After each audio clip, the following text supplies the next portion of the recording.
Hello, everyone. I have to speak into the computer mic for this. I couldn't get the audio for what I'm going to talk about here through my mic for some reason. I don't know why. I tried to do it, I couldn't do it. But anyway, I just want to get to this because if you can hear me, great.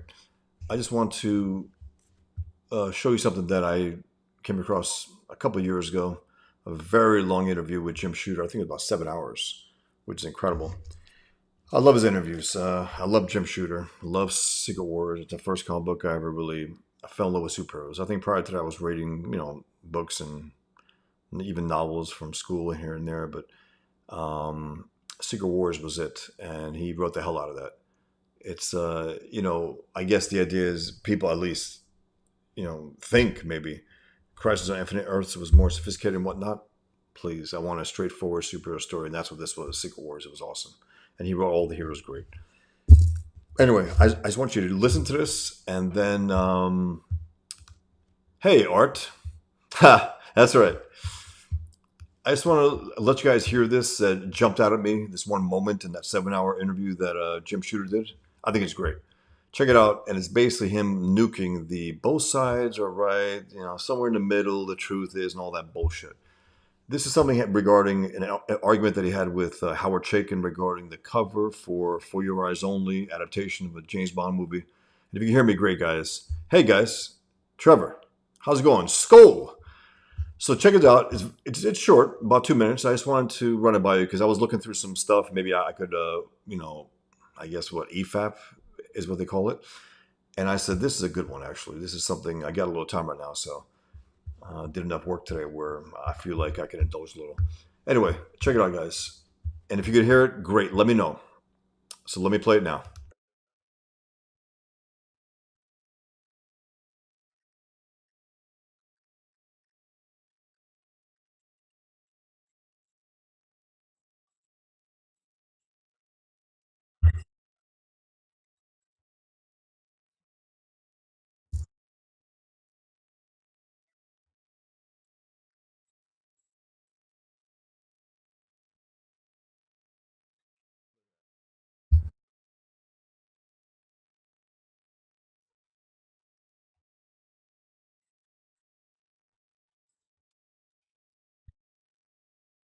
Audio's not coming through? God damn it. I try to put it through. Okay. You guys let me know if you could hear this then. Let me try it and let's see if it works. Can you hear it now? Can you hear it now?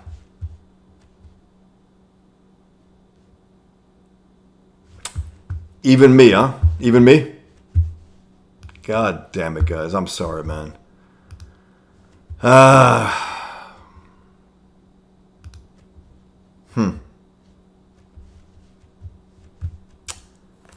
Sorry about that, guys. I don't know what is going on here. And she said, "Yeah." Nothing's working. Yeah. Give me a second, guys. Give me a second. Let's see if I can do it through this.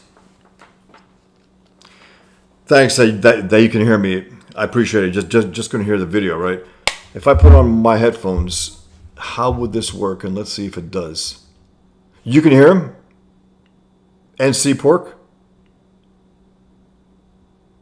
You can hear Shooter? Okay. Let me try this again, guys. Can you hear Shooter? NC Pork Barbecue can hear both. Anyone else?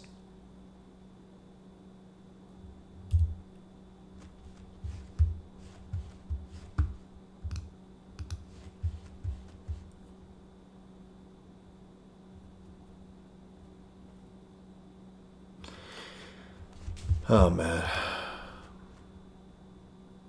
Now you.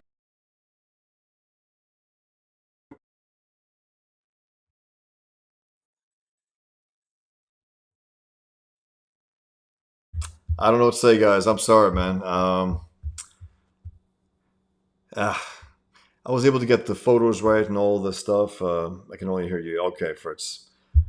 thanks for letting me know, guys. I'm gonna try to figure this out, but it's a great little clip.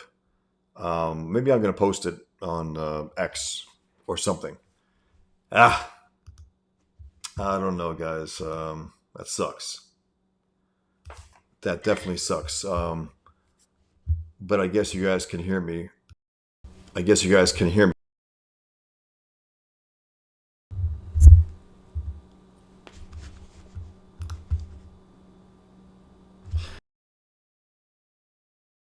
Shooter. As soon as he got on, then something changed. I wonder what that was. I don't know. Sucks. Doesn't it have something to do with the share screen function? Maybe it does. Again, I'm still getting the hang of this. With the yeah, thanks, Salty. Appreciate it.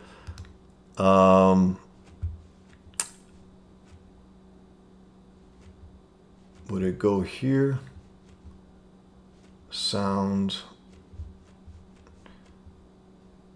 I did want you guys to hear that. It's really good. It's Shooter basically dismantling the guy's idea where, well, look, man, people, everyone's right or wrong or, it doesn't matter really. And he's like, that's how the bad guys win. That's how the bad guys win. And I love that. I love that certainty that Shooter has. I think it's awesome. Thanks, Fritz. I'm going to try it. I'll try it. I don't know.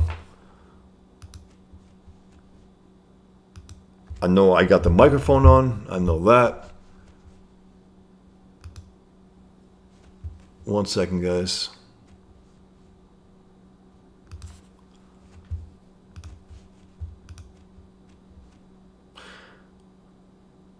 Okay. Let me try it again, guys. I just don't think it's going to go. I don't think it's going to go, but tell me if it does. It had nothing to do with. Can you hear him? Because I can't hear him. Just as I and that wouldn't help with, either. The Hank Pym thing, my divorce That's lawyer, for sure, Fritzy. I will do it here and Fritzy say that my Schnitzel. experiences. Leftists do not believe in No objective side truth. That's for sure. is completely. So it's playing now, but I can't hear it. I doubt you guys can hear it. I'm going to figure this out, guys. Damn it. I wanted you guys to hear this. You know what? You can hear it, NC Pork? It works. Okay. Now I can't hear it, but you know what? How about this? I'm going to let it run through. If you guys can hear it, great. Okay. So I'm going to let you guys hear it, and then I want to go back and forth with you guys because I can't hear it here. You guys can hear it on your end. I can't hear it. Marcus Kelly Bruce said, I spoke with Jim Shooter for about 2.5 hours at the hotel bar at Heroes Con last year. That is awesome. I got a chance to correspond with him a bit. He read Pigman #1. He enjoyed it, which is really, really cool. He allowed me to use a blur for him, which is awesome. So let me play it, guys, and then we'll go a little back and forth on what he said. I can't hear it, but you guys can hear it? Good. At least you can hear it, and then we'll go from there. So let me play it. Why isn't it working here? Okay. This is very weird. I can't even get to that one screen now. One second, guys. Now I can't seem to play this. What the hell's going on here? Try closed caption and watch this almost 8 hour. Yes, I watch it also. It's great. He always has great things to say, Shooter. Always. He's a master. He's a great storyteller. Some reason this is not working now. Okay. So let me play it. Let me know again if you can hear it.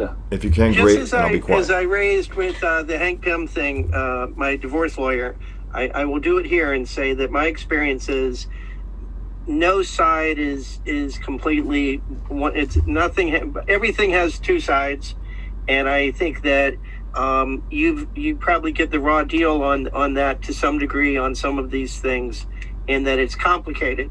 I think you're wrong because, see, people like you, what happens is there's a disagreement, all right? Okay, like I had one with Howard Shaken. For your eyes only.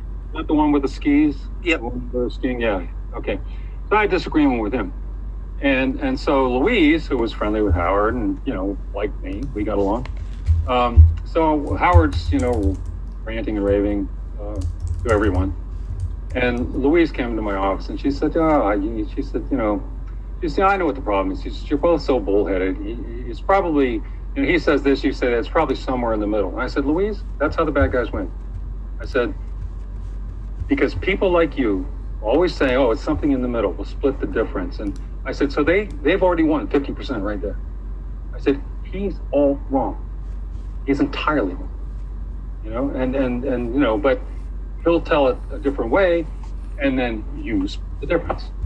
And so I come out, as half bad guy. No, he was all wrong. And if you ever want to hear the story, I'll tell you.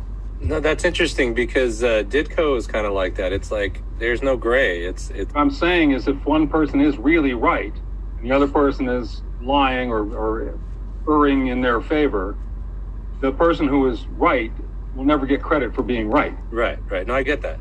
It pollutes it by doing this 50% thing. Yeah. So,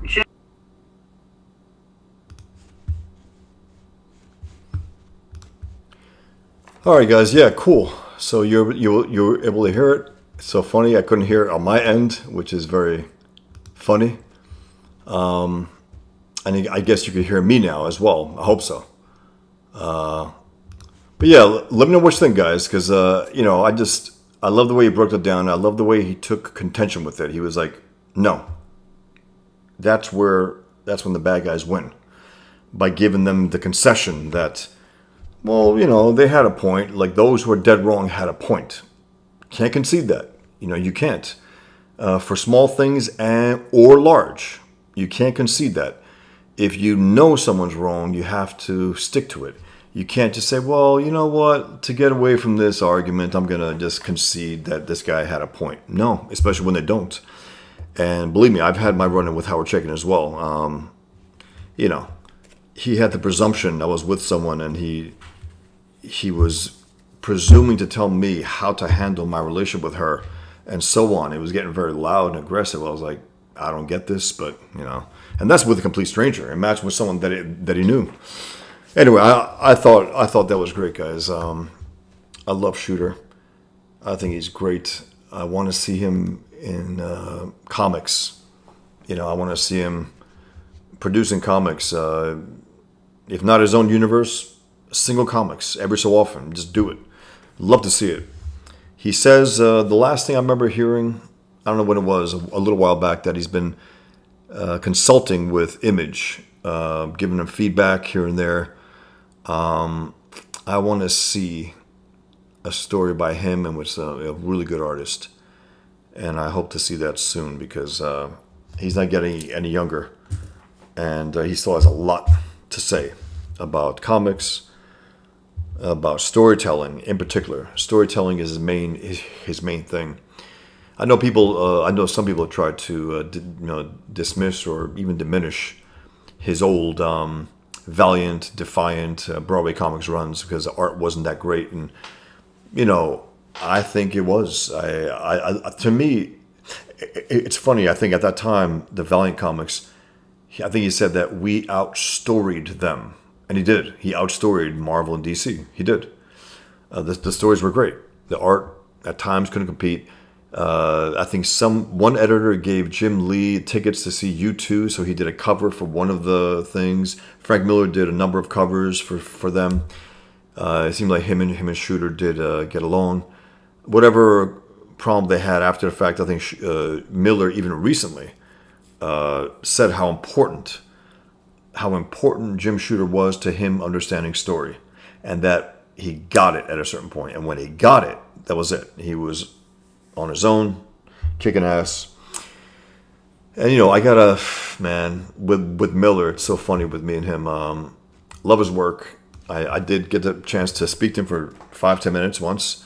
He wasn't there. He wasn't present. He was in that stage where people thought he was dying. He looked like he was in chemo. But I'd love to talk to him. But he did an interview recently talking about his recovery from alcoholism and maybe even drugs, and how it really did a number on him, for a number of years. But But anyway, sorry, I'm going to read a little comments here, and I'm really glad you guys were able to hear it. I really am, because I couldn't hear it on my end, which is very strange, but I have to figure this out. I'm a novice when it comes to YouTube, as you can tell. I just started doing the screen sharing. I didn't know how the hell to do that before, and when I did this whole tutorial, I still was a little confused. But I'm gonna get the hang of it, guys. Don't worry. NC Pork Barbecue says interesting point, and indeed it is, but good point. Yeah. Art says no compromise, absolutely not. Very emphasized these last 4 years all over the world, 100%. No compromise with evil. No compromise with people even being wrong. And again, it's not the end of the world, but if you're going to have an argument with someone, you don't concede. You don't say, well, you know what, I know they're wrong, but I'll tell them they're right, and we're okay. No. I mean, I will battle to the death on anything. I've been accused of being, potentially a good lawyer. This one woman and me were arguing for a little while. She was a lawyer. And she says, you should be a lawyer. I said, well, if I could out-lawyer you, what does it say about you? But it's important. It's important to hold your ground, even on things that are perceived as being not worth it, not big. Never compromise, right? Not in big in things big or small. Not even in the face of Armageddon, as Rorschach says. Fritzy Schnitzel says, isn't that ironic that those who do not believe in subjective truth want to censor misinformation? Right. Those who do not believe in subjective truth. Now, I don't know what you mean by subjective truth there. Those who believe in subjective truth? Fritzy Schnitzel, because there is no such thing as subjective truth. There is only opinions. There is only the subjectivity in their own minds. They might think something true, but that's not. Marcus says he's a really nice man. I called him Mr. Shooter, and Marcus is 59 years old. He's full of stories and was even telling me about his son. That's awesome. I think I remember him mentioning the fact that he has a son. Look, man, we need a guy like that. And it's funny. I just watched another interview with him from, I believe, no problem, Fritzy. I was like, I knew you probably meant that. I just wanted to make sure. Jim Shooter mentioned something also. No problem, Fritzy. I'm glad we cleared that up. He was talking about, Shooter was talking about Miller and how this is probably a few years ago, maybe. I think he does these convention circuits sometimes, which is, I got to get to them, I don't want to advertise that I'm going to be there for clear, obvious reasons, but I want to be at those places. I want to meet him. I want to shake his hand and just tell him how much his work meant to me. And the fact that his kind words about Pigman was great. I mean, he was very kind about that. So that was awesome. He was talking about 100%, Trevor. Trevor says, why would you cede ground to the immoral or uninformed? 100%. And again, big things are small. There's no reason to compromise, no reason to concede points if you know you're right. And if you know. Now, people sometimes will disagree with you. They're dead wrong. And if you can maybe argue it out and you find out that you're wrong, cool. You guys, both of you benefit. Because you both get to the same area, the truth. And so Shooter was talking about Miller and how he had gone to, I think Miller was complaining to Shooter a little about his deal at DC for Ronin wasn't quite, it wasn't that good. I don't know what the details were, but then Shooter told Miller that, that Ronin wasn't good. Not just that the deal wasn't good, that Ronin wasn't good. That you can't really read that. And Miller got pissed, left in a huff. And then he had dinner with Will Eisner to have a dinner about Jim Shooter's bad dinner. And Eisner told Miller at the dinner, how did he put it? Basically, it's unreadable shit. Something like that. Like self-indulgent stuff. And again, I appreciate Ronin for being something that Miller pushed himself away from mainstream Daredevil comics, try to do something different. Some misses in there, some hits. There was some interesting stuff in there. But overall, a chore to stay on track at times. A real chore. Marcus says, come down to Heroes Con, hang out with Andy, Fraga, and Tucci. Where is Heroes Con? Is that in North Carolina? Marcus? Again, I used to go to conventions. I used to go to small press conventions, MoCA in New York City, SPX in Maryland, San Diego Comic Con every year. And I loved it, and it was great. I sold my comics, spoke to people, readers, made some contacts, got interest from Hollywood, from the producer of the Shield TV series, which was a great series, was interested in adapting Table for One, which surprised me, first of all, for the subject matter that he was doing. But I said sure, and it was legit. My agent at the time, Dennis Kitchen, great guy, said, yeah, this is a real deal. Nothing came of it, but it's always cool. It's always cool to have this possibility of getting adapted, Trevor says, I know he got the upper hand whenever they start out with, I feel that. But Shooter said that about, Charlotte, North Carolina. That's a thing, man. Marcus, I love, Ethan has been talking about, a maybe Comicsgate event, convention, signing, whatever, someplace. And I would love to go to that because that's very specific Comicsgate. They're very, very focused. Salty says, I'm going to Emerald City Comic Con in March, Seattle, unfortunately, but a great artist alley. Seattle, unfortunately, yeah, but a great artist alley. Well, have a good time, man. I used to love going to conventions, and I gotta be blunt. I haven't been able to go for a little while, especially in terms of having a booth. Trevor, I feel that's what Michael Savage used to mock people. I feel hilarious. Trevor says Ronin was very interesting. It was super Euro when that was unheard of. Yeah, some funky story and atypical art, but filled with imagination. Yeah, look, I appreciate it for the fact that he had to expand, push against the walls, break them down if necessary, make a little mess of it sometimes, right? But I think from that, when you got Shooter saying that it wasn't great, when you have Eisner saying it wasn't great, and then I think Shooter told him at one point, Frank, try rereading it yourself. And according to Shooter, he did. And he was like, yeah, like, you guys are right. But again, I appreciate it for what it was. I appreciate the fact that he, again, broke the walls, made a mess of it. And from that, I believe, he learned, okay, look, you can't go too far in getting away from the principles of story. You can't go too far from the art, the storytelling that he did. And what did he do after that, guys? Dark Knight Returns, his magnum opus. So I think if he didn't do Ronin, maybe Dark Knight wouldn't have been as epic as it was. It's possible. It's possible. Fritish Nizzle says, has anyone read Shooter's Defying Comics in the 90s? Any good?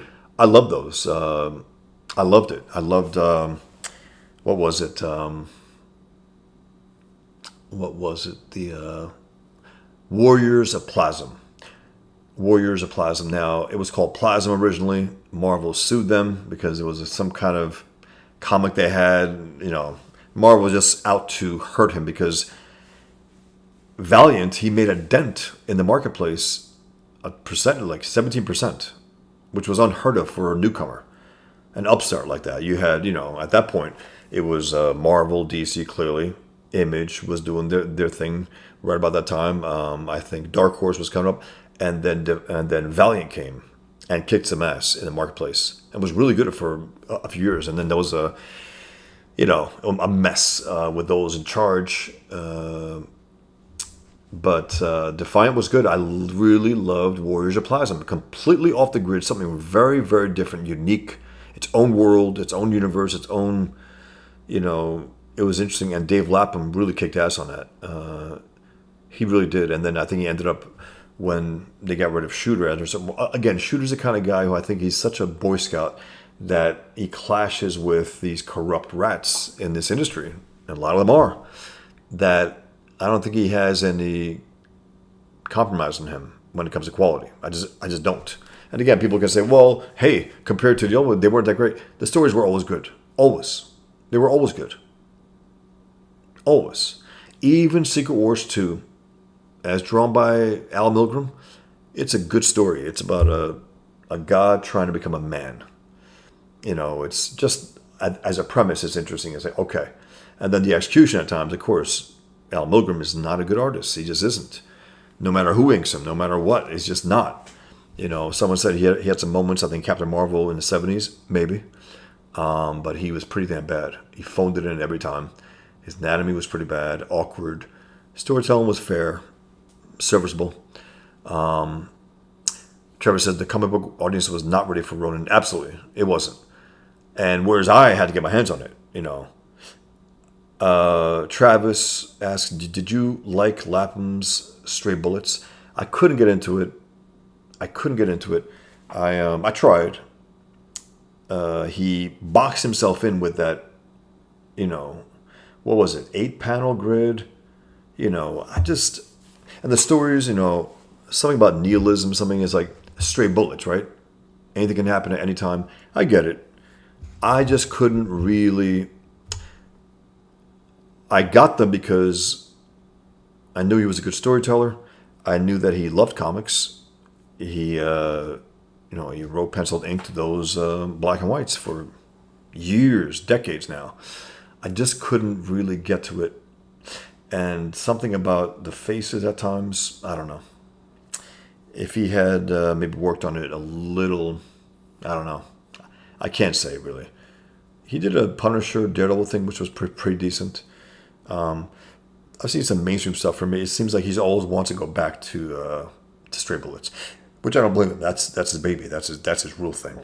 But I just couldn't really get into it. Again, I appreciate the artistry, the storytelling, but it's too nihilistic, too life is hell. Life doesn't mean shit. I can't do that. Where's the heroism? Was there a consistently heroic character in there? Did they go? If I remember correctly, sometimes it was a regular character, but then it was almost always just bits and pieces of something. Just 1 second, guys. I'll be right back. 1 second.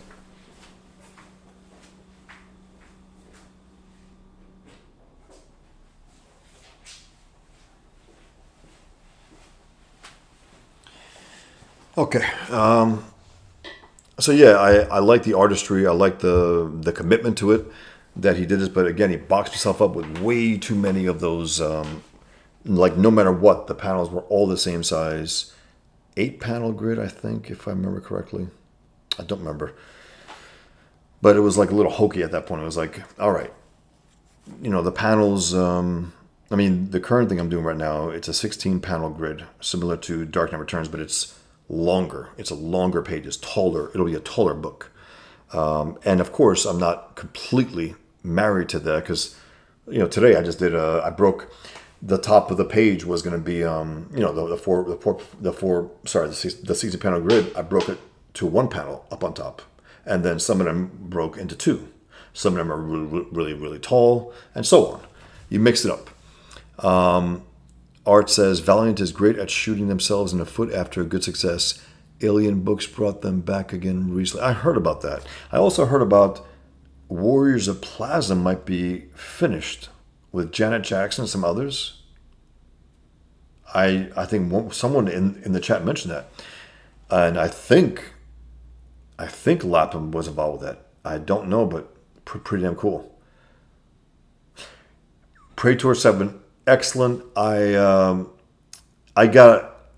It's so funny. I snapped it up, and I got to get to it. I have a list of reads. I just finished Walt Simonson's a reread of his classic Thor run. Just finished that, so I think I'm going to pick it up because I was reminded of it when Shane was talking about what's his name? 1 second, guys. 1 second. I'm going to show you something.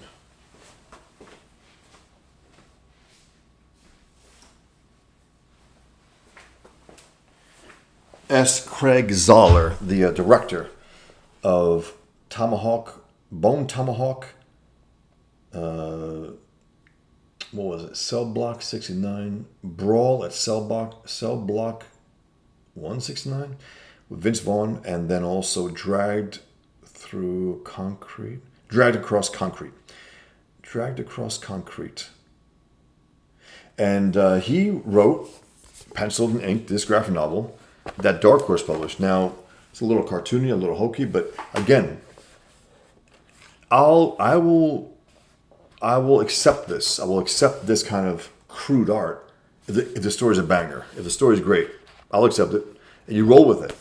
So thanks for the reminder, Praetor, because I'm gonna finally just sit down and read it, because I put it aside. Again, I got this stack of books. I still got to finish Dave Sims' book on Alex Raymond. I still got to read all of the King's books that I got. I got a whole stack of those recently. I'll be getting Dino King shortly. I just got another update from the Australian mail service. Very, very cool to hear that, Praetor. Good. David L., what's up? How's it going? I'm doing well. How are you doing? Praetor said, it looks like Zoller has written at least, yes, I saw that as well, and a novel. First of all, he's a hell of a filmmaker, you know. Great to hear, Praetor, because again, I believe he's written and directed those movies, and they're smart and interesting and brutal. I mean, Bone Tomahawk, if that's the title, if I'm getting it correctly. Whoa. Bone Tomahawk. Brawl in Cell Block 99. That's what it is. Sorry, guys. And Dragged Across Concrete. Bone Tomahawk is so brutal. It's so brutal. It's tough to watch the climax. And it's interesting. There's clearly something brewing there in terms of, you know, Vince Vaughn is, you know, libertarian, right wing. Mel Gibson clearly. I guess Zoller is, you know, he got Kurt Russell is also libertarian, right wing. Zoller must be, you know, he really is. I mean, I don't think he would work with these guys if he wasn't. But he's really good. He's a really good filmmaker. Interesting stuff, and he has a new one coming out with, I think it's Vince Vaughn and what's the name? The guy who played in the piano. The guy who's playing in The Brutalist. He won an Oscar for the pianist, I think. He was in King Kong. The guy with the big nose. I believe they finished that movie. I don't know when it'll be up, but I'm there. I'll watch anything he does. He's very engaging. It's like, okay, there's something real happening here at every moment of his movies. Prater says the story is a lot more intelligent than I expected. Awesome to hear. Great. And that's the thing. You know, again, the art's crude. You know, he's clearly not a sophisticated cartoonist, but it doesn't matter if the story is interesting, engaging, and keeps you there. Because once you, if it is that way, you accept that art as the visual for that world and you roll with it. That's just the way it is. You roll with it. It's like, okay. It's like compared, like, Asterios Polyp compared to Born Again, Batman Year One. Completely different art, right? And you roll with it. I'm not saying it's less of an art than it is. No, it's just a complete different style. A more stylistic, a more cartoony look. Very cool. Trevor says, okay, one second. Trevor also said something about, Dave Lapham. His most complete and interesting character was Amy Racecar, and she was insane. I remember that one. Yes. And that's why any heroes in there, I needed that. I need my heroic fiction to be heroic. That's why my favorite story of the Sin City was That Yellow Bastard. You have an actual hero in there. You know, Marv is a great, you know, you want to follow him. You want to read it. It's interesting. It's great. I have the, you know, massive artist edition. I love it. That's when Miller, you know, the siren song of Hollywood called him after Dark Knight, and he wrote, you know, RoboCop 2 and 3, and they weren't that great from what I remember. And then he said, fuck it, I'm going back. And he went back to do Sin City, which is something that he used to send in samples to comic book editors that were crime comics, and they were like, "We don't do that." So he went back to his first love, crime comics. He used to read Mickey Spillane, as I did, my camera novels, and he did a hell of a job. But that's why my favorite Sin City is That Yellow Bastard, because of the heroism of Hardigan. He was the straight guy. He was the good guy in the hellhole. He was the straight guy. And again, it's important to have that. When everyone's a piece of shit, it's tough. Marv is a great character, again, to follow, and it's interesting, but he's stupid and he's brutal. And it's tough to make him the guy, and to follow it. Heroic fiction, again, I need a hero in there. I just goddamn need it. Not everyone has to be corrupt. You know what? If the whole damn town is corrupt and have one hero, he stands out like a lightning bolt. I love that. So, does anyone know if Dave Lapham, is it Lapham, had a hero in Stray Bullets? Because I don't remember that. But yeah, I do remember Amy Racecar, and she was insane. She was a killer, I believe. Flippant about it. The story is a lot more excellent to hear. Thanks, man. Trevor says, I kind of dig the simpler art when it's fully realized, not an excuse for skipping steps. I'm thinking like Kane by Paul Grist. Yeah, I like Kane as well. And this is similar to that. This is pretty similar. It doesn't have the aesthetic where a little more balance of black and white. But again, once you enter this world and if the story is engaging, you can deal with it. It's like, okay. I don't think you'll be worried like, damn, I want these figures to be more like John Buscema. I want the backgrounds to be more like John Burns.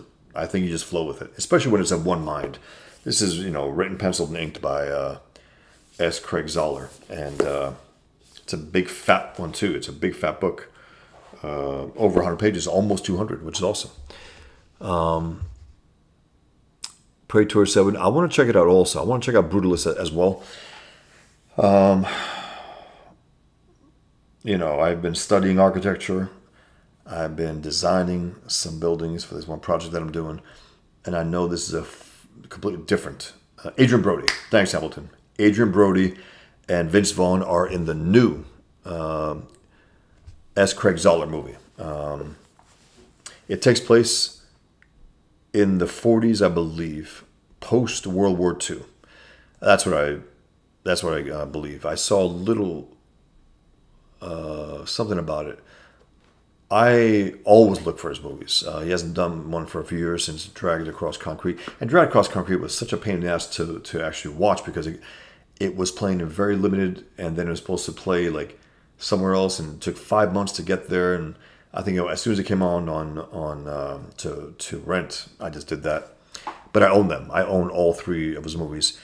There's a lot going on there, and I remember I sent in the production company that he was involved with. I sent in a little feeler, or I intended to send a feeler.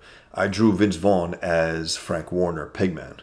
I'm not saying he'll ever do it, but I can see that sensibility, the brutality, and the I don't give a shit what anyone thinks attitude of the director and writer, and Vince Vaughn possibly. I don't think so. I think he does enough mainstream work where he probably wouldn't want that to be associated with that. But he's a big guy, Vince Vaughn, and he's not my ideal. I mean, but if he puts on some weight, you have the other actor who played, what's his name? He played Sabretooth in the Hugh Jackman movies. Liev Schreiber. He'll be good. He's a big guy also, the big face, big jaw, and even the guy who plays Kingpin, D'Onofrio. I mean, D'Onofrio, a little in shape, keep his belly, that's fine by me. I mean, Pigman, he'll be a hell of a Pigman, just in terms of the physicality. He's such a leftist, so of course he wouldn't, but he's a great actor. Jacques Tardy is no one. I know the name, Trevor. I know the name. Evening, Lux. Hope all is well with you as well. Marcus says, Bosch, did you ever read John D. MacDonald's Travis McGee novels? I know the name, Marcus. I read a ton of novels. Good, bad, ugly, the whole, gambit. And I tended to, after 10, 15 pages, drop it or go full throttle. It's always that way with me when it comes to novels. You better grab me. You better do it, or else you're out. And unfortunately, I read enough good ones where I did stick to it. I know the name, Marcus. John says that minimalist style is really tough to get right. It really is. You better have some kind of appeal in there because it's tough. You better have some kind of appeal. And again, this is, it's like, okay, if it has a solid base of a story, okay, we're good. We're good. Praetor says, have you ever seen Cold in July? It reminded me of a Zoller movie. I didn't see that, Praetor, but I'm going to look it up right now as we're on. Give me 1 second. Cold in July. Okay. I just tapped my star on it. Michael C. Hall. He great actor, Michael C. Hall. He played Dexter. Hell of a job. Hell of a job. Thanks, man. I appreciate it. I'm going to rent it actually right now. Cold July. Very, very cool. I appreciate it. Leaf Schreiber. Yes, I did mention that. Thanks, Hamilton. He was Ray Donovan. Yes, yes. A big, guy with a good voice, that big jaw, a little shorter chin, but that's fine. I even drew him as Pigman as well. And again, I don't know if any of these guys would ever touch it. It doesn't matter to me. I think inevitably there will be interest even after I'm gone, because this enemy has to be taken out culturally in our arts. It has to be. You cannot have them slaughtering as much as they do week after week after week, hundreds a week, and not get taken down culturally. You can't. Our military can only do so much. I think it was Churchill who said something along the lines of, by the way, speaking of Churchill, that piece of shit, Tucker Carlson keeps trashing consistently Churchill, trashing, and trying to make him out to be the bad guy of World War II. What a piece of shit. But anyway, that's beside the point. Churchill said something along the lines where it was apocryphal. The word is that maybe he didn't say it, but maybe he did. Let's just say. He said that there was a movie called Mrs. Minerva, World War II, right in the heart of World War II, where he said that that movie did more for the war effort than a whole battle tanks and army military. The idea is that it got into the minds, into the hearts of the people. And once you get there emotionally, it's stuck. You support the war, you understand it in a more emotional way. And I think eventually this scumbag enemy will get it, will be the villains in mainstream movies. We have to go back as True Lies, right? Where you got Muslim terrorists. Hamilton Berger says, Ray Donovan was good until it took a sharp turn around season 5. It was good. And I remember losing a little interest. I still watched it all. And then there was that movie, RBM Entertainment said, have you ever watched Dangle 2016? I don't know.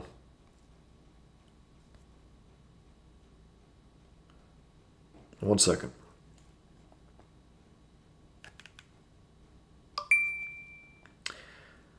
Dangle.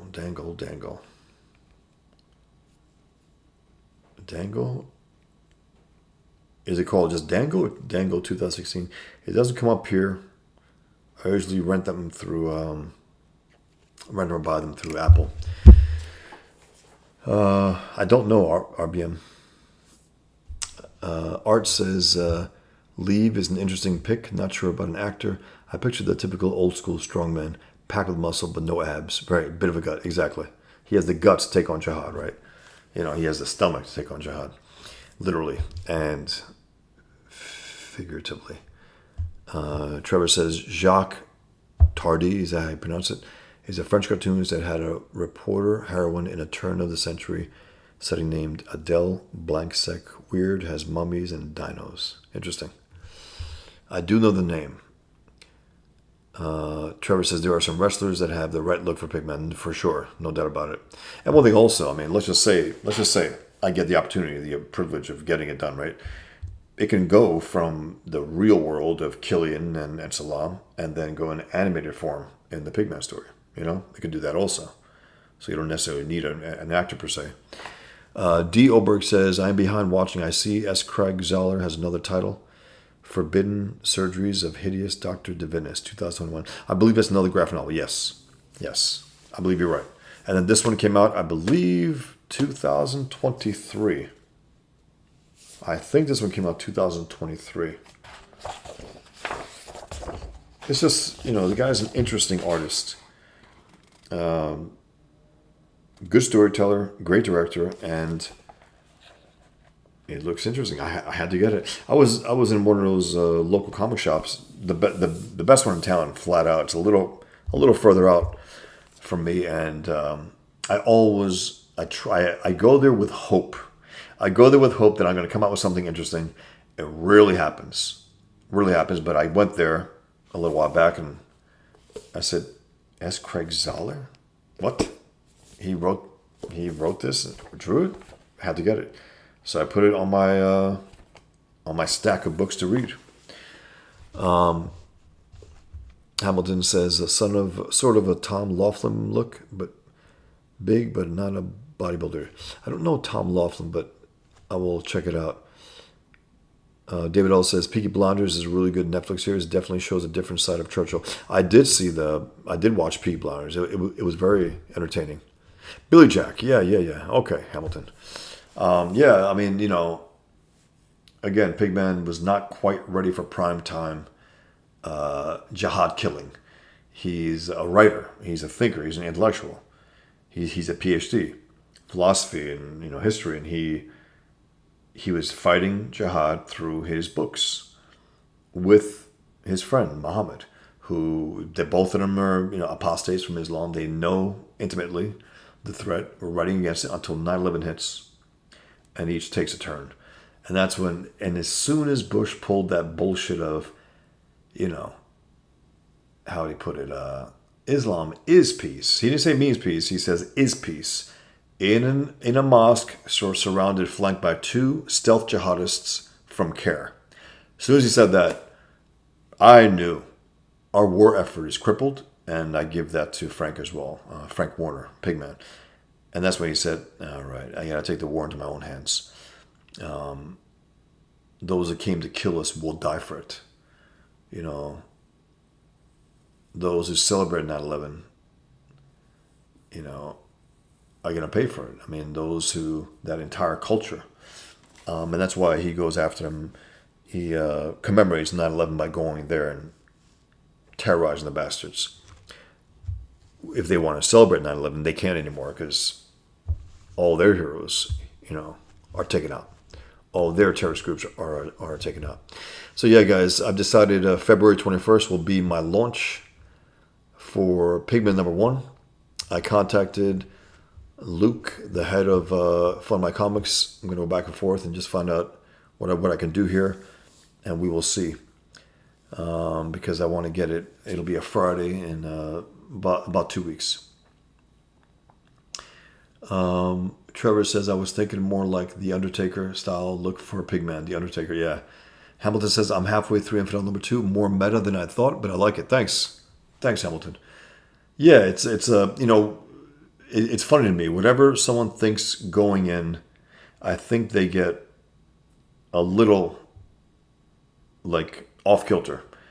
I think it's a little more sophisticated, a little more, I guess, it's not just a guy pounding away at jihadists. And I love that aspect, believe me, and I have fun with it. But I remember when I designed the story, I said, "Oh, okay, I think I want to have more than just having Pigman pound these guys to death. I want to have a little more, arguments. I want to have the psychology. I want to have the philosophy. I want to have Islam being systematically, basically taken out, ideologically speaking, through argument, through courtroom scenes, through panels and discussions, talk shows, and so on. I thought that was important. But yeah, I love the superhero stuff, and I love it's fun. It's really fun taking out these bastards with pigskin clad, anti-jihadist. David L says they are making more Piggy Blinders. Yeah, they're making a movie, supposedly. I saw a picture of Stephen McKnight and Cillian Murphy on set. Very, very cool. Evening, Scorpio. Evening. Just want to pop in for a bit, guys. I wanted you to see the shooter thing. Trevor says the real question is who would play Killian Duke. That's true. I don't know. I'm curious. Look, again, with likelihood in my lifetime, I don't know. I've gotten it's interesting. I remember I was seeking out agents for a little while. I was a little frustrated for a time, and I remember I had a listing of hundreds of agents, and about a dozen of them were interested. Found the infidel pigman interesting, said so explicitly, and said, "We're afraid. We're afraid to take it on. We're afraid to be the name and face behind trying to get that into publishers." But they liked it, a dozen of them. That's not bad out of hundreds. So I think it's interesting what happens when things are done that people once thought impossible. They start considering things. They start considering the quote unquote impossible. What's happening right now, right, with U.S. aid, with the talk of government schools being abolished. This is revolutionary stuff.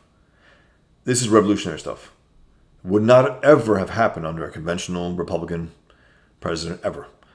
This is a radicalized Trump. And who radicalized him? Thanks, left. Thank you. Thank you for radicalizing him, because you did. You radicalized him to go full throttle, full bore in his second term, unlike he did the first term. No hesitation. Just going all out. The left's going to do their thing. They're going to cry. They're going to try to, obstruct. They're rats. They're scum. But you just keep going. Ha, that's funny. Art says, fuck it. We're casting Mads Mikkelsen as a Killian. Hey, great actor. And it's interesting because he played the bad guy in Casino Royale, and there was an illusion, an assumption. I don't think it was confirmed, but he was Albanian, which would be interesting. And he could pass for that as well, clearly. A European look. A little older than Killian, but he's a great actor. It's interesting. Fritzy Schnitzel, have you ever pitched Pigman to Daily Wire? They do entertainment now. They do. And Ben Shapiro liked my Pigman comic, at least the first issue. Never was willing to say so publicly. I've had my run-ins with him. I called him out on a few things. He called Iran's philosophy garbage. I called him garbage. And now they're supposed to be adapting Atlas Shrugged. I said, why would you adapt garbage? And so on. So, I don't know. Maybe it's hard feelings on their part. I don't give a shit. I mean, if they want to do it, I'll talk. I will absolutely listen. But it's something that I think should be done, culturally speaking. And again, it's entertaining.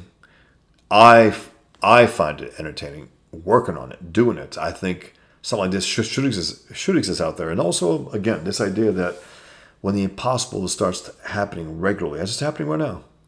I mean, the fact that we can put a big dent in the left's machinery in our government, that would have been unheard of years ago, to the point where cowards on the right were saying, they're not going to let Trump win. They're not going to let Elon buy Twitter and all that bullshit. These are fruits. They're in the way, and we need people to do the impossible, to think the impossible, to show it to people. Because right now, again, the left never wanted never left. What they wanted more than anything else was either a Democrat in power or a conventional piece of shit Republican, where American people cannot see what is possible. They don't want to see what's possible. And now you have radicalized Donald Trump and a radicalized Elon Musk. As Elon Musk says, they killed my son. That was his radicalization. They killed my son. And by that he meant that they,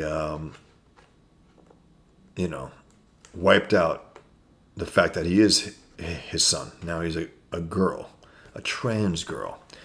So it's fascinating times, guys. It's revolutionary times. And again, we need the impossible to happen on a regular basis, and that's when things that it's coming so fast right now.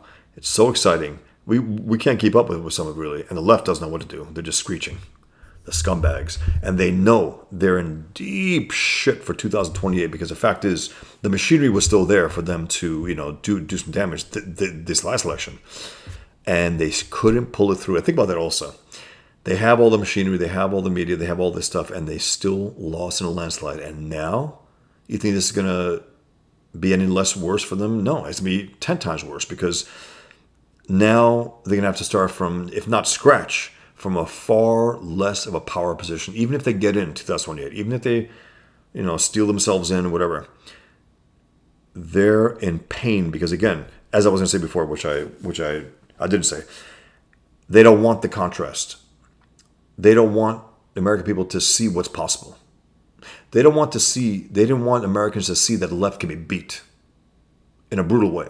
I mean, truly beat.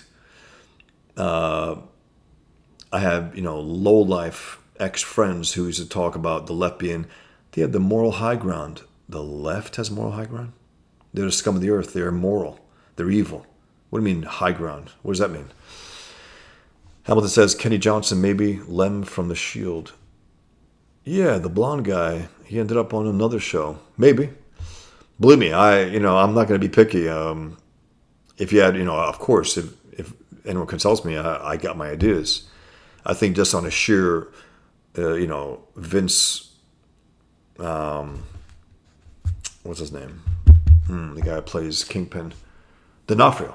D'Onofrio, just on a physical level alone, big, a little overweight, older. Pigman, again, he was not ready for prime time.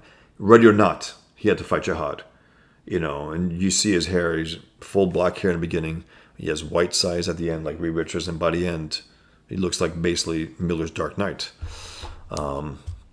He never intended to go that long, but he's something happens to him, so he has to be out of commission, let's just say.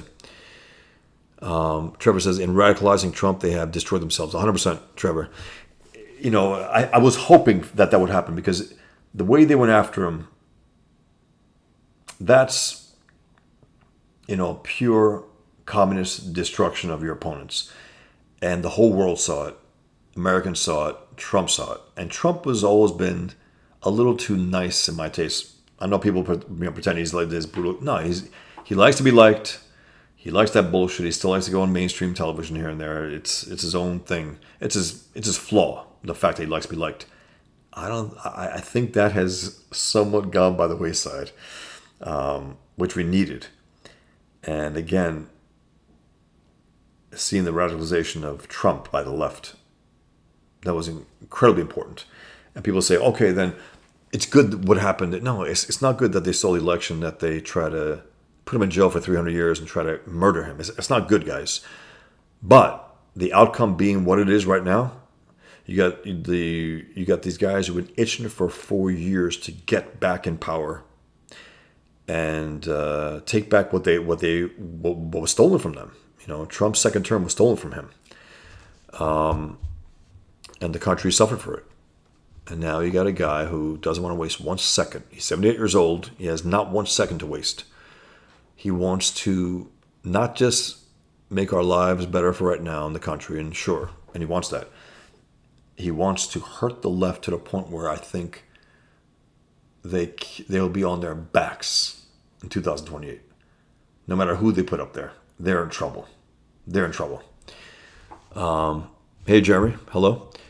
Trevor, Robert Pattinson. His Batman wasn't terrible. It wasn't terrible. He's a good actor, Robert Pattinson. I didn't like the Batman. I've tried to rewatch it. It's tough. It's a tough watch. And also, I gotta say, to be blunt, the director, Matt, whatever his name is, yeah, he speaks about Batman. It's like your balls didn't drop. I don't know. Something very weak about him. Very weak about him. And his Batman wasn't brutal. He wasn't, he wasn't. He was emo. He put goddamn Nirvana in the middle of the movie. I don't know. That's cheese, man. It's real cheese. But we'll see. We'll see what happens. Part 2. Art says, but what will Gaza do without their millions of condoms? I know. Sickening. Ugh.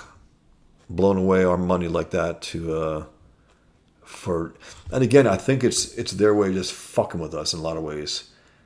And it's also interesting that I didn't know about this. A lot of us didn't know. We know that they waste our money, but we didn't know the specific place that they do it. We didn't know that. Leodara, hi. Fritzy Schnitzel says, Trump really is dismantling the administrative state. Never in my life would I have thought this possible. Now it seems possible. Fritzy Schnitzel, again, I got to hit again what we just mentioned. I couldn't stand. I had it locked in my head in 2020 that they're going to win 2024. I knew it. I said it publicly. Told my friends. Some of my friends were really scared. They didn't think so. Some of them were negative about it. And some were like, and I always hit back against it. I said, guys, you can't steal 2 American elections in a row. You cannot steal an election when you do such a horrific job. At that point, it's going to be wild because people will react to that. You can't steal 2 in a row and get away with it. You can't. And fortunately, it didn't get to that point where they stole it again. Then people had to react in a violent way, possibly. It's just that it was so bad. It was so communistic, this administration. And the fact that right now the communization of America has been stalled, has been, if not completely stopped, slowed down greatly. It gives people hope. And seeing the left get it the way they're getting it, be beaten the way that they've been beaten, it's important. Because, again, even coward suckers on the right have believed that the left is, it's all powerful. They have the moral high ground. I can't believe when some friends said that. They're all ex-friends now, which is good. But they have the moral high ground. They're moral scumbags. What does that mean that they have the moral high ground? It doesn't mean anything. It's stupid. But yeah, so I just want to read these things, guys, for a minute. Give me 1 second. I got some new canvases, by the way. Love it. Love how they came out. I'm gonna read a few more. Fritz still and others.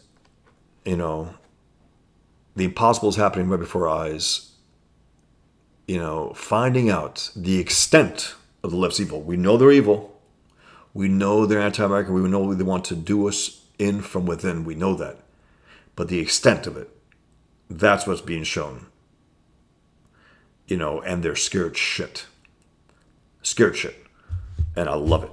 And that piece of shit, Ilhan Omar, going out there and almost crying about it. Good, whore. Good. You're going to pay for this. You're going to pay for what you did to this country. And keep pushing it. Keep pushing it, rats. Marcus says, 1D rep called for war against Trump. I believe it, yeah. Leandra, I am the moral left and I voted Trump. I'm sorry to say, Leandra, you may personally be moral. The left is immoral. The left is immoral. And while you voted for Trump, good for you. But, by left, do you mean classical liberal? Do you mean liberalism? Because that's not leftism. Leftism is communism. It's totalitarianism. It's authoritarianism. That's leftism. It's no damn good. No respect for individualism, for freedom. Nothing. So let me just say that. There is no moral left. Zero. Look at what happens to a country when it goes left all the way. Does it retain its quote unquote morality? Never does. It goes full blown totalitarianism. Travis, look what the left has done to Sweden. Indeed, I got family in Sweden. John Porton says, I laughed for an hour when Trump said America was going to go ahead and take over the Gaza Strip. I just heard that today myself. I was like, I just had to laugh myself. I was like, I love him more every day. Look, man, Trump is floating out a lot of stuff out there. And the fact that he's doing most of it right now, wow. I love it. I love that talk because what he's saying basically is, yeah, you guys aren't going to get a chance to do another October 7th. I'm going to ship some of you out to Egypt, to Jordan, to others, and just own it. And, it's hilarious. But the problem with our enemies and the scum of the earth leftists is that when Trump says this, it's not me and you joking about it on X. It's the president of the United States of America. So it makes them scared shit, which is awesome. Trash Conductor says Batman was way too long. Which Batman? What Batman? Trash Conductor. Trash can Conductor. I don't know what he's talking about. Be clear. You might be one of those freaks who comes here and just talk shit. I don't know. We'll see. John Porton says U.S. aid was a corrupt tool for the CIA, other intelligence agencies, and the deep state. 100%. Billions of to our enemies, to commonize the world, to Islamize the world. Enough. Zeno the Stoic says Indonesia doesn't get that trans comic now. That's right. Hilarious. Sick. Trevor says the sheep are going to have STDs. Oh my God. Without the condoms. Exactly. John, I don't trust Daily Wire at all. They play it safe. I'm glad they got rid of that bitch, though. Candace Owens, that absolute freak. The idiots played the DEI game. They hired her in 2020 at the end of the Summer of Love. They try to get in on the BLM racket. Idiots. They paid a price for it. She's a lying rat. Terror-supporting, Jew-hating scum. I can't stand her. I'll watch Matt. Matt Walsh is the only one I can really watch. It's not for his personality either. It's good content. Hamilton says, in Trump's defense, his media presence is how he got his foot in the door leading up to 2016. 100%. Other billionaires have tried to run, but Trump had that X factor they didn't. 100% Hamilton. That's why I believe he was able to get in there in the way that he did. He brought 30, 40 years of celebrity. TV show, The Apprentice. He brought all that. He was, rap songs were made, odes to him, right? He had that. And then he said the things that Republicans were not willing to say. And he left everyone behind. And I couldn't vote for him the first time. I couldn't stand his reaction to the Muhammad cartoon contest that I won. Trashed us. It was terrible. 2020, had to vote for him. Now, proudly voted for him. And again, the guy's flawed. I can't sanction everything, but right now, I'm good. I'd rather have a president that I disagree with a few things than a fucking scumbag like the last administration, who we had no president. This is the first time we've had a president in 4 years. Art says the left is working on their comeback, Bosch. They're putting David Hogg in a leadership position. He's a masculine figure to attract the youth. Ugh. And didn't they just try to trash the young guys that Elon hired for Doge? Trashed them because they're young. It's like, this punk's 24 years old. Hogg. Give me a break. It's a joke. It's pretty embarrassing. John Porter says Michael Knowles is cool though. I like Michael Knowles. He's a little soft. He's a little soft. He's a little too Hollywoody. He knows a little too much about acting and stuff, and some of the stuff that he says, his attitude about things, he pretends to not know things that I think he does know to be above it all. He's okay. A little corny about the religiosity. I think he tries to shove it a little too much in terms of, I think even there was a review of The Fountainhead and Atlas Shrugged. I got to power through it, but I'll see. But Walsh is the better of the guys, a little more balls, a little more willing to go there, unlike the other guys. Clavin, he's tough to watch, man, and he has this enunciation factor that he always does. Like, ugh, it's just tough to listen to, tough to watch. He's okay. Little too trying to have his own corner too many times, his own hot take, and it doesn't quite work. And that guy comes from all over the place. He's a leftist. He was a right winger. He was a Jew. He's a Christian. I don't know. Anyway, Zeno the Stoic trashed Ayn Rand as well. It's like Rush Limbaugh. Unlike the other guys, the conservatives who trash Ayn Rand. Besides the fact that he deliberately mispronounced her name to pretend that he's not into her as much as he was, he called her Ayn Rand. When younger, people called him and said, "Rush, what can I do? Rush, what can I, can you give me some?" And his go-to wasn't read the Bible. His go-to wasn't read my books or listen to my show. His go-to was read Atlas Shrugged. Read Atlas Shrugged. That was his go-to. He wasn't shy about promoting a philosopher who was an atheist. He understood the power of her ideas transcended whatever people believe about. Well, she's not religious, therefore she has to be dismissed as some idiots believe. It's just not the case. I will read Christians, Jews with no problem. I have no problem if what they're saying is worthwhile. I don't give a shit. It's like, I'm not a militant atheist. I don't like, hey, you believe in God? Fuck you. I'm not like that. I don't care about that. Because in my understanding, my experience, atheists can be as good or they can be pieces of shit. Religionists as well.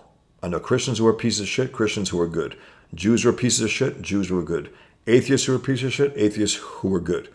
And I know, personally speaking, I know people tell me it's impossible, but there are decent people who I know that happen to call themselves Muslim. They're passive. They don't give a shit for the religion. They never read the Quran. But I know them. Just got a text from one of them today, actually. I know them. So I'm against the ideology and its true believers, not the individuals who may fancy themselves to be Muslims. Damn, guys. I just wanted to come on here and do the Jim Shooter, but I always enjoy this. I do appreciate the give and take, guys. Thank you so much. I'm going to read a few more, and then I got to get going. Zeno the Stoic. Did I read this? Trump wouldn't be doing what he is doing if he didn't try to destroy him. He gets it more than any modern politician has. Again, he's been radicalized. The left, and I tell this to all those former friends who are rats, flat out rats, who sold out the truth, sold out America, and voted for communists. These are allegedly right-wing people, right? I said, you guys, in voting for Biden, guaranteed Trump is coming back with a vengeance. You guaranteed it. So there is that. And again, you can't try to destroy the man, destroy his family, destroy his wealth, rob him, and try to murder him and get away with it. And steal another election? No. I was locked into the idea that they could not steal 2024. That Americans wouldn't allow it to happen. We had to step up, and we did. We outvoted the scumbags. Too big to rig. That's an absolute fact. That's what happened.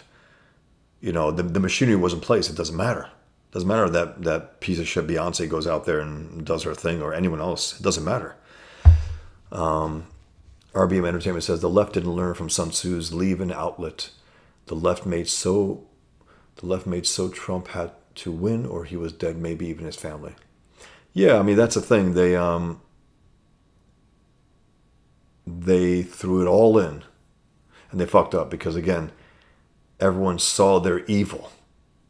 They're trying to destroy this man. This is not a political campaign at that point. They're trying to kill him, murder him, destroy him, his reputation, his wealth, put him in jail for 300 years. Zeno says, people who want to mutilate children don't have the moral high ground. That's one of those points, Zeno. Indeed. And that's why you have to remind these people. I said, no, they give money to Gaza, to Hamas. They take our money and they force us, Americans, to fund terrorism. You know? They force us with our tax money to fund terrorism. It's evil. John Porter says they still lie just in a different way, but they are better than most. Leodara, the left used to pretend to be anti-war. Yeah, but that's the thing about the left, right? The left is always inevitably pro-war. Inevitably. Inevitably pro-war. They see enemies outside of them. Everyone, they're at war culturally with us. They've been at war with America for, some would argue, since the founding of our country. There's a book by Daniel Greenfield. It's called Enemies Within. And he posits that the left has been here since day one. And again, that's on my list as well. I've been so busy with this current project that I just haven't been able to read as much as I normally do. But I'm going to get to all those books and just devour them. Love it. Also, one thing, Leodra, when you have, here's the bullshit that the left pulls. When Bill Maher tells us with a straight face, that rat, when he says, the left used to believe in free speech, look at the free speech movement in Berkeley, California. Think about what he has. Think about what he is admitting. Leodra, if that's how you pronounce it, and others, anyone who's on here who might be a leftist or left-leaning. Think about what he's saying. By saying that, look, man, we had the free speech movement in the 1960s. What is he saying? He's saying that the left was not for free speech, never has been for, ever. Because if you have to go back 1960 in one window of time, one small area in America, in Berkeley, California, to talk about your free speech bona fides, it's like, you guys are full of it. You never were for free speech. Either you're for free speech forever, or you're not. And the idiot doesn't realize that. And no one on his table will tell him, hey, Bill, you just said that we don't believe in free speech. By going to one specific moment in time and saying that that's what we used to be. Idiot. You're not. You're anti-free speech. Trash can conductor, the Pattinson one you were talking. Okay, yes, the Batman. Yeah, it was too long and it was too. I don't know, man. No oomph point of Batman being Batman, kicking ass to the point where like, holy shit, that was awesome. A little too much whispery. Pattinson hasn't figured out the voice. He really hasn't. Not that Bale did ever. A little too much. We gotta get under the bridge. It's too much. I think the best one. Looking back, Keaton was good, but I think the Ben Affleck making the voice deeper through the mask, through the cowl. Oh, that was pretty smart. He just used his normal voice and it came out differently. I like that. Without him trying to make the deep voice. It's just, the Batman, yeah, I think it was. DJ Grave Mix, indeed, I can't stand Candace Owens either. As well as Tucker Carlson, they're two pieces of shit. And what a time to come out against Jews in Israel after the worst attack ever on Israel. And now you see Tucker Carlson butting up with Muslims across the Islamic world, right? He's going to Saudi Arabia, he's going to UAE, he's going to Turkey. It's like, Mr. America. Remember that? Guys, he was asked about October 7th, the atrocity of October 7th in an interview, and he goes, I'm America first, meaning, I don't want to answer it. I'm America first, man. I'm America first. And he goes, I'm shocked at the emotional reaction to October 7th by Americans, really. These are human beings who were faced down by the same enemy that took us out on 9/11. It's the same jihad. It's the same jihad. It doesn't become different when it's against different people. Jihad is jihad.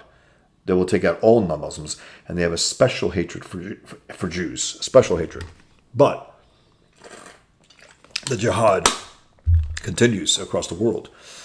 So that piece of shit did that. And then right after he did that, right after he said, I'm America first, right? You know what he did? He started a world tour for the last year and a half, 2 years. He's gone everywhere except Israel, of course. He's gone everywhere. Muslim countries, hellholes, doesn't give a shit. Goes there, starts talking. He says, the greatest leader I've ever known was a sheikh. A sheikh. A Muslim leader. The greatest leader ever. Now he has, Omid Malik as his donor, $15 million for his media company. Why? Why is there a Muslim from Pakistan who was a Democrat donor donating to Tucker? Why? Why hasn't Tucker said anything about jihad? Why didn't he say anything about the New Orleans attack? Why not? Why not? He's a whore. He's Islam's new whore. He will be in Islam bitches too, if I ever get one out. John says, nobody's perfect, but Trump is the perfect performer. He is a performer. But he's deeper than that. He's become a legend. He really has. He's become an iconic. I mean, he's become a legend. Scorpio, that hog dude is so cringe. He is. I drew that piece of shit as Muhammad once. I drew him as Muhammad, where he had sword control. He had like one of those symbols with a cross crown with a sword. Pretty funny.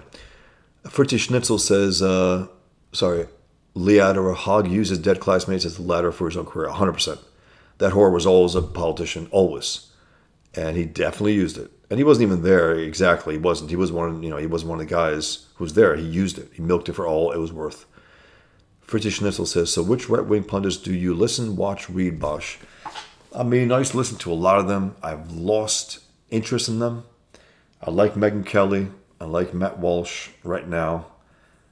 Jason Whitlock is tough to listen to at times. He's such a born-again Christian. He shoves that shit down the throat of his listeners. It's so annoying. And it's like, bro, I know you went through some shit. I know you feel guilty about whatever you did. You went to go-go bars. Now, when he tells us that's his guilt, guys, you know it's worse than that, okay? You know it's a lot worse than go-go bars. He clearly has a lot to atone for, but that's his problem. Don't make it a problem of your viewers. You're a sports guy. He's very good when it comes to sports. Very good about LeBron James and others. I'll listen to him sometimes, but he also thinks he's being brave. Mr. Fearless, right? His show's Fearless. I spoke to him for like 10 minutes a few years ago. I gave him copies of Hitman. I told him I listen to him. I watch him. And there was a change also with him about the same time, I think, as Tucker Carlson and Candace Owens. Not as obvious, a little more slick about it. You could tell when he goes, I'll just say it. The Jews. I'll just say it. The idiot, as many do, mistake the Jews for leftists. He doesn't realize that, and maybe some of you here don't either, but if you don't, let me just spell it out. When you have these leftists, and they have Jewish names, it's not their Judaism which makes them do what they do. It's their leftism. They've already, it doesn't matter. Their Judaism is irrelevant at that point when they're leftists and they do this nihilistic stuff. It's not their Judaism. It's not their Jewishness. It's their leftism. It's their communism that does this. And I can't stand that. And it's just another way for them to take potshots at Jews. And again, I'm a guy who was raised to hate Jews. I was raised to think that Jews were the scum of the earth. So I was raised by people who loved Hitler. I get a little angry at people doing that. Again, there are Jews that are no damn good. There are Jews that are great. But to say that all the Jews, they're the problem, not the Muslims, not the communists, what are you, fucking sick? It's just not true. It's the weakest, most sleaziest people on X who pull this shit. I got a lot of blowback from that the old day. But keep it coming. And any of the scum also who say about the babies, right? The babies. If you didn't say anything about the babies who were slaughtered on 10/7, you don't give a fuck about babies. Go fuck you and your goddamn crocodile tears about babies. If you don't give a shit about babies in general, the innocence of babies, and only we care about our little babies that we've endangered and we've killed because we're hiding behind them, as jihadists do, I don't want to hear from you. you're evil. And you only use the babies to get away with more evil. But anyway, so Fritzy Schnitzel, ideally, my favorite is Ethan on Trashcast. I mean, he's a right winger, cartoonist, talks about these things, because it's my love of comics and my engagement with politics and culture. So that's the ideal place. But yeah, Megyn Kelly, Matt Walsh, clearly Ethan. I'm trying to think what other ones regularly. Sometimes Kumia, I haven't heard him in a while. I tried to get, what do you call it again? Compound censored and it's just too indulgent. Gabby Guinness is just way too drunk, way too stupid. He has destroyed his mind with the drink. He really has. A little tired also. You expect them to say certain things and they will say it, and that's that. They don't usually deviate from anything to make an interesting kilter point. So yeah, those are the ones that come to mind for tradition. So maybe there's more. I try to listen to Bongino. I can't anymore. I try to listen to Mark Levin. I haven't listened to it in years. I can't stand him. Good stuff. The content-wise, I will admit, yeah, some good content. I can't stand his voice. I can't stand his yelling, his fake anger. He thinks, this is radio, right? I got to yell? No, you don't have to yell. I'm like an idiot. But he's really stupid about Islam. He's really stupid about DeSantis. Larry Elder. I like Larry Elder. I listen to him now also. So there's a handful, but I really changed it up. I'm just reading. John says, LOL, you are 100% right about Knowles Bosch. The bar at Dillywire is low, so he gets to sign more than he probably would anywhere else, 100%. Plus that stupid dancing thing he does is, it's like, I can't stand seeing grown men dancing on video and posting it online. Please stop. Art says, unfun fact, Hogg wasn't there the day of the shooting. Some of his speeches make it seem otherwise. Indeed, that's what he wants us to believe, right? Marcus says, Rush is missed. Yes, he is, Marcus. Whatever problems I have with Rush, sometimes he put me off, sometimes he's a little annoying. He was the best, the most consistent, and most honest of the bunch. And he understood America more than many of the guys. He was more successful than any of them, bigger audience than any of them. Loved the country, never doubted his love for America ever, or for truth. He never doubted it. Whatever his personal problems that he had, he went through a lot. That was a big loss. Hamilton says, I think David Hogg is a left version of Trump getting shot since he survived that school shooting.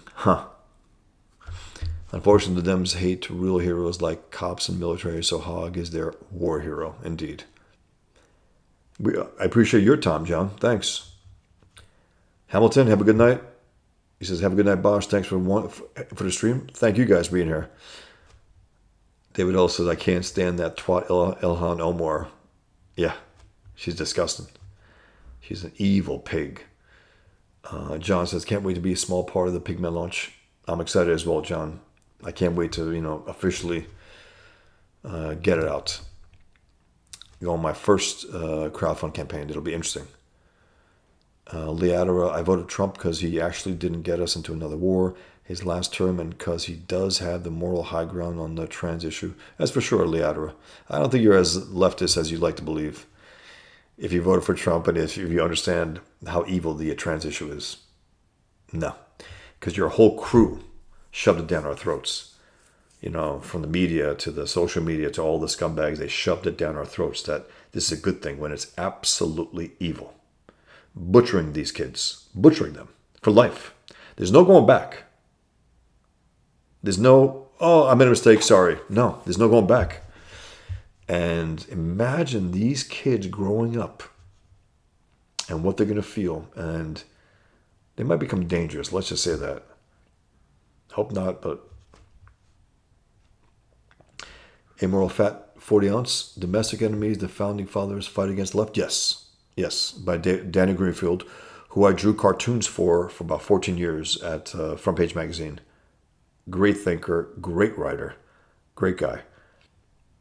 Zeno the Stoic says, we are going to spend our lives stopping the left. They got too close. 100%. We have to. For the survival of the country, if we ever want to flourish, we have to stop them at all costs. John says, when do we get to hear about your secret project, Mr. Fawson? LOL. It's so funny. I did announce it a little while back on the King's show, and I show little glimpses here and there. I'm still waiting for the official announcement. I've been working on it for 2 years. I just crossed a milestone. I'm past 200 pages now. It's really exciting. The people I'm doing it for are enjoying what they're seeing. I'm enjoying what I'm seeing, what I'm doing. It's fun. It's exciting. It's a dream project.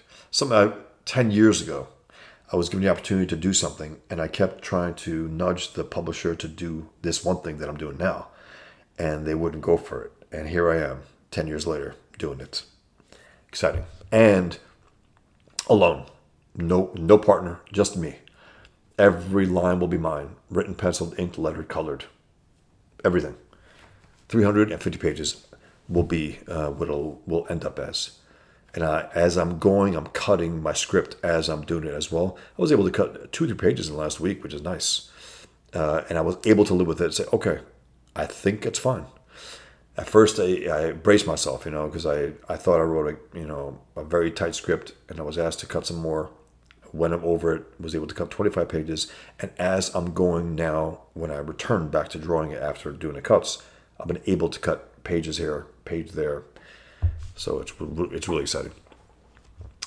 Leadera says, U.S. lefties did believe, but it's clear the Democratic Party was all a lie. They are only for free speech when we say what they like. Indeed, Leadera. Again, you're not a leftist. If you can recognize that, leftists can't recognize that. And if they do recognize it, they will lie about it. So good for you. Good for you that you consider yourself that, but you're clearly better. If you can see this, if you can vote for Trump, first of all, Trevor says it's too bad. It's too bad Affleck is such a commie slut. He would be a great pick man. He would. He is such a commie slut indeed, Trevor. Ugh.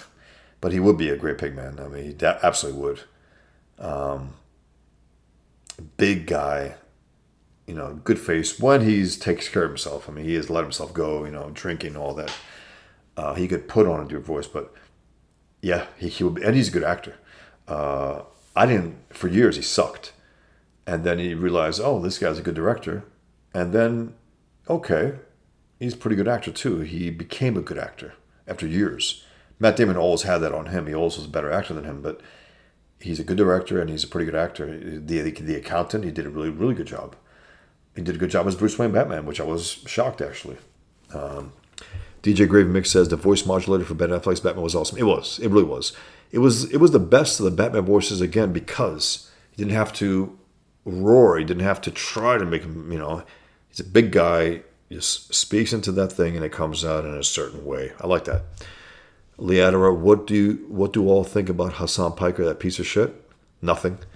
I think he's a communist Muslim, pro-terrorism, anti-American piece of shit, and a lying scumbag on top of that. It's good to see him and his uncle going back and forth. It's good to see also Ethan Klein take the woodshed to him recently. He's a piece of shit too, Ethan Klein, but it's good to see him calling out Piker after he was, podcast partners with Piker for a little while. I want to ask you guys also one thing before I go. Sound-wise, can you tell me how the sound is tonight as opposed to how it's been? I know some of you complained about some sound, some humming. If you let me know, I would appreciate it. Art says, deport Hassan to the places he keeps defending. Indeed. Absolutely right. Hamilton says Whitlock is a bit too much of a self-righteous blowhard for my liking, even before his born-again phase. I know. I hear you. He can be a real arrogant bastard. He really can. But some of the content I like. And Steve Kim's good on there as well. You know, in a limited way, you know, he's pretty good. Whitlock. But, you know, Mr. Fearless, right? Has he ever spoken out against jihad, Islam? Has he ever had me on? He has my comics. You know, no, he's not fearless. Also, I would never call myself fearless, a show. It's self-aggrandizing. It's like the truly fearless person wouldn't do that. He just call a show by his name or whatever. Zeno also says, I miss Rush as well. I did too. D. Oberg says, what do you think about Kyle Seraphin and Dinesh D'Souza? Kyle Seraphin, I don't like him. I liked him at first. Came out there strong.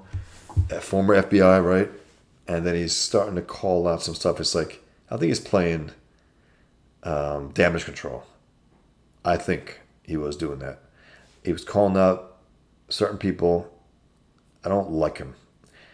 I checked out on him after I saw him calling out good people doing good work and trying to smear them, flat out smear them. D'Souza, I asked him a question once a few years ago. I said, would you say that you're more radical now? He goes, yes. Yes, after a speech. And the speech was pretty radical for him. He's good. He does good stuff. I don't watch him or listen to him anymore, but the work is good. The work is good, and you cannot go to prison for nothing and not be radicalized. You cannot go through what Trump went through and not be radicalized. And again, it's all on the left. They keep radicalizing people left and right, or right. John says, Alex Jones is the closest thing we have to Rush Limbaugh these days. Oof. No, John. He's too willing to say absolute bullshit, too willing to trash Israel, too willing to not do the homework, not do the work, and far too sensationalistic. No, I mean, Rush was a sophisticated guy. He never fucked around in terms of these, far-fetched ideas and throwing shit out there like the Sandy Hook never happened. Not that he deserves to be, bombed out of existence with his fortune, but no, he's far, far better. Rush is far better than Alex Jones. Leadera says Hogg's dad was a Fed. Wouldn't be surprised. Would not be surprised. Yeah, so John, while I liked some stuff that Alex Jones says, he's bound to hit some good stuff, right? Some of it says, I'm like, nah. Trashed Israel after 10/7. After 10/7, he's one of those guys, one of those assholes who came after Israel. It's like, guys, where were you trashing them before 10/7? Why did you have to wait till their worst attack ever? What does that mean? What does it say about you? Hamilton Berger says Rush made political talk radio a thing. He did. I mean, he was like more or less the godfather of political right-wing talk radio. I know there were people before him, but he's the one who put it on the map. It's like there were, like Michael Jordan, there was Larry Bird, there was Magic Johnson, there was Dr. J. Ellis, but he put it on the map. He exploded the NBA. He made non-sports fans get into, the NBA. Fritzy Schnitzel says, I like Mark Stein. He has been sidelined with health issues. I know. That's unfortunate. I like him also. FS. I like him also. He wrote the best response to the Garland attack after they try to kill us in Garland. The best response, hands down. He's been great on the issue of Muhammad cartoons. Great. Shown more balls than any of them. Marcus, I like Megyn Kelly too. First of all, she's stunning. It's tough to sometimes watch her show because she's so ridiculously attractive. It's tough, especially at her age. I mean, she's really a good-looking woman, but she's good. She's solid. She gets most of the stuff right. When she doesn't, I call her out on her on her messages on her chat. But overall, she's very good, and she does her work. She does her homework. You can tell she does. You know she does. It's important. So she's the full package. I mean, she's content's great, and her looks are great. She's all woman too, which is awesome. And she was great about the Muhammad Cartoon Contest that I won, where she shoved basically my cartoon, a small version of it, in Trump's face on Fox News because they couldn't show it on the air. Couldn't. They didn't. They chose not to. And he rolled his eyes, and she was adamant about the fact that it was important. It was important to find this enemy on the issue of free speech on principle. She argued for it, so I get respect for her. On top of it, I like looking at her, but of course she's not all about her looks. Of course not, but man, she's good looking. Emerald Fat 40 ounce. What about Jesse Lee Peterson? I don't take him too seriously. I agree with enough of what he says, but he's a little dumb. It's tough to listen to him, first of all. He got that, I don't know what's going on. He has like a lisp peanut butter, like a pound of peanut butter in his mouth when he speaks. It's tough. It's tough. It's tough. Leadora says, the parents that went along with this madness. I know. I think the parents were evil. I think they were evil. Again, there's no such thing as trans kids. There's no such thing as trans kids. There's things as evil parents who are shoving this shit down their kids' throats to tell their friends, my kid's trans. How about yours? Evil. A Moral Fat 40 ounce says, my retracted message was meant to be Jesse Lee Peterson, not Jordan Peterson. I think you meant Jesse Lee Peterson, right? A Moral Fat 40 ounce? Because I can't listen to him. And Jordan Peterson, there was like 2 or 3 strikes I had against him over the years. It's tough to take him seriously. I can't stand when a grown man cries often. I just can't. Something obscene about it, something unseemly about it. You can't do that.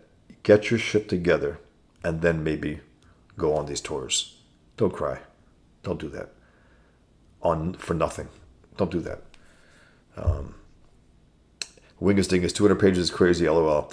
Man, it'll be 350 at least, and just past that milestone.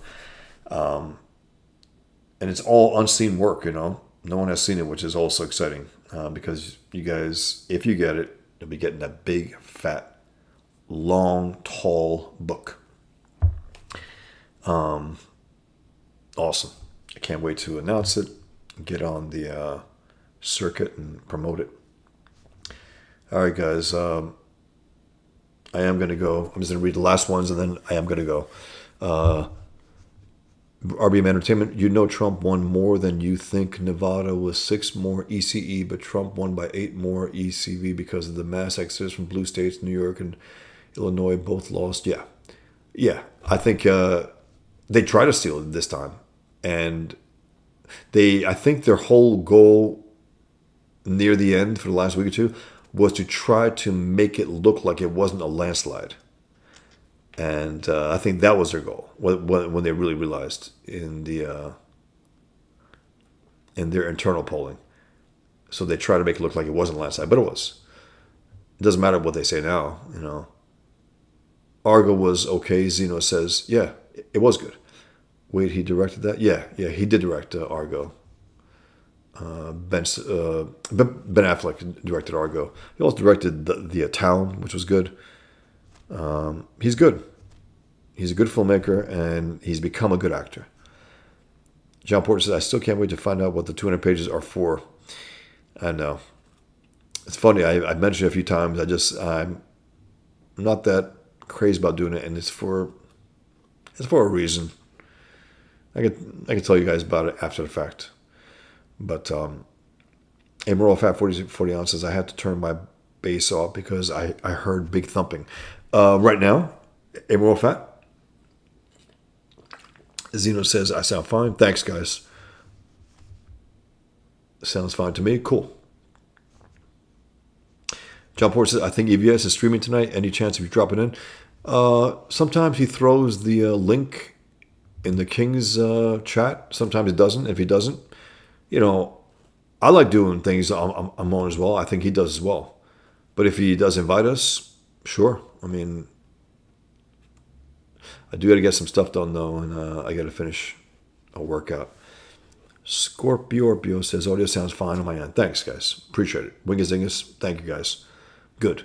Marcus sounds good to me. Good. Jimmy the Lumberjack sounds better. No humming. Excellent. Thanks, guys. Trash Can Conductor sounds good. Sounds okay to me. Thanks, guys. I do appreciate it. You sound good, Travis. Cool. Perfect sound, Bosch. Alistair Campbell. Thanks, man. I do appreciate it. The sound has been very good. I can still hear some impact booms, but much better. Yeah, that's me when I'm hitting these things. Leadora says I think his mic was vibrating last time. Huh? Maybe. Maybe it was. Art says never heard the hum. Maybe with headphones I'd hear it. Probably. Zeno says Jones is too clownish. He is. He is. I can't take him seriously when he snaps and you know. I just like, I can't. And again, I'll agree with some stuff. Yeah, good. Okay, good. And then, oh, okay. What the hell is he talking about here? Nah, that's not true. About Israel. He actually said that Israel founded Hamas and was behind the attack. It's retarded. I mean, it's flat out retarded. It's just stupid. And that's just him shooting his mouth off without thinking and being, dead wrong about a major issue. John says Rush is all number one. He is. He is. Rush was the best. He was the best of all the right-wing talk hosts. A little more mature, a little more sophisticated, more well-read, clearly. Far more informed. He knew his stuff. DJ Great Mix says trash casting coming at the top of the hour. Awesome. I'm definitely gonna check it out. RBM Entertainment says Ethan just scheduled a stream. Awesome. Jeremy Bird says, hail Travis Parrick. Marcus says, Megan is tough and hot. She is, Marcus. She really is. She's gotten better and better. Better and better on two fronts. Her content, stronger than ever, better, and her looks. Leadora says, trans kids equals vegan cat. Yeah. Immoral fat 40 ounce, correct. Leandro, I've only seen my husband cry once. Look, that's a different story, okay? I understand people in their private lives, things happen. I get it. Even movies sometimes, I get choked up. That's just the way it is. I'm talking about going out there as a person presenting your ideas and talking and then start. It's like, don't do that. And if you do that enough times, you got to stop doing that. You got to stop doing presentations until you get your shit together. You can't do that. You undercut yourself as a man, to be blunt. And again, I understand the privacy of their own lives. People, we go through stuff. That's life. You go out there and you're a man trying to present your ideas and you start getting choked up about something. Stop doing it. At least get your shit together, because you can't do it. He did it repeatedly. You can't do that. Thank you for your time as well, Leandro. Everyone here, thank you. How long did California count votes exactly, Zeno? Weeks? Month? RBM Entertainment says, are you going to hop on with Ethan? I don't know. Again, if he puts the link there, that means he wants people on. And usually he does a show great on his own. I think he shows great on his own. So no, I mean, if he doesn't put the link in, then that's fine. But if he does, if he wants to invite people, sure.